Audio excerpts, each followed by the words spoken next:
साथों जनपद जौनपुर की बहुचर्चित दूल्हा आजाद हिंद हत्याकांड मामले में एक नई खबर निकल कर यह सामने आई है कि एक और मुख्य आरोपी प्रदीप बिंद के द्वारा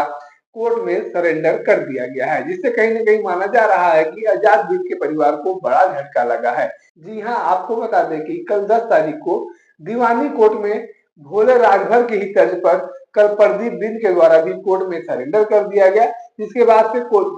बाद कोर्ट ने उसे न्यायिक हिरासत में भेज दिया है। इस पूरे घटनाक्रम की विस्तार में बात करें तो आपको बता दें कि बीते 1 मई को बीच बारात में दूल्हा आजाद बिंद का हत्या करने का मामला सामने आया था। कुछ अज्ञात बदमाश लोगों के द्वारा बारात में दूल्हा आजाद बिंद का हत्या कर दिया गया था।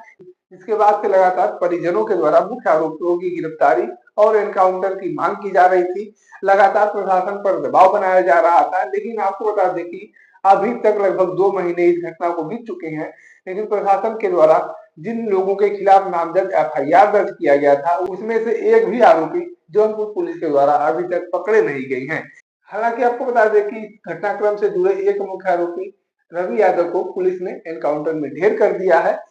बाकी जो बचे मुख्य आरोपी हैं, उनमें से एक मुख्य आरोपी भोले राजभर के द्वारा बीते दिनों कोर्ट में सरेंडर कर दिया गया था और कल एक और मुख्य आरोपी प्रदीप बिंद के द्वारा भी कोर्ट में सरेंडर कर दिया गया, जिससे कहीं न कहीं माना जा रहा है कि आजाद बिंद के परिजनों को बहुत बड़ा झटका लगा है। परिजनों के द्वारा लगातार एनकाउंटर की मांग किया जा रहा था और आपको बता दें कि लगभग 19 दिनों तक कलेक्ट्रेट परिसर में बैठकर आजाद बिंद की बहन सोम्या बिंद के द्वारा धरना प्रदर्शन भी किया गया था और मांग यही की जा रही थी कि जल्द से जल्द मुख्य आरोपियों को पकड़ा जाए, उनका एनकाउंटर किया जाए। लेकिन आपको बता दें कि इस घटनाक्रम से जुड़े 2 मुख्य आरोपियों के द्वारा कोर्ट में सरेंडर कर दिया गया है और इन दोनों आरोपियों के सरेंडर के साथ साथ एक और राजनीतिक खबरें भी चल रही हैं। बताया जा रहा है कि सबसे पहले ओम प्रकाश राजभर एक दिन पहले जौनपुर आते हैं और उसके एक दिन बाद भोले राजभर के द्वारा कोर्ट में सरेंडर कर दिया जाता है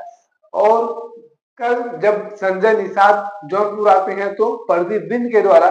कोर्ट में सरेंडर कर दिया जाता है। तो ऐसे में कहीं न कहीं लोगों के द्वारा इन दोनों प्रकरण को लेकर इन दोनों ही नेताओं से जोड़ा जा रहा है और बताया जा रहा है कि इन दोनों ही नेताओं के द्वारा पहले आकर पूरा मामला सेट किया गया और उसके बाद कोर्ट में आरोपियों को सरेंडर करा दिया गया। हालांकि यह एक तरीके से सिर्फ अटकलें हैं, इसका कोई आधिकारिक जवाब किसी के पास नहीं है और न ही आधिकारिक रूप से किसी के द्वारा कुछ बताया गया है। यह लगातार सोशल मीडिया पे अटकलें चल रही हैं कि ओम प्रकाश राजभर के द्वारा जो है भोले राजभर को बचा लिया गया और संजय निषाद के द्वारा प्रदीप बिंद को बचा लिया गया। हालांकि अब इसमें कितनी सच्चाई है कितनी सच्चाई नहीं है, इसका दावा हम नहीं करते हैं, लेकिन सोशल मीडिया पर इस समय जो है यही दावे चलाए जा लेकिन सोशल मीडिया पर इस समय यही दावे चलाए जा रहे हैं। यहाँ पर एक समझने वाली बात यह भी है कि बीते 18 तारीख से लेकर लगभग 19 दिनों तक आजाद बिंद के परिजनों के द्वारा कोर्ट में धरना प्रदर्शन दिया गया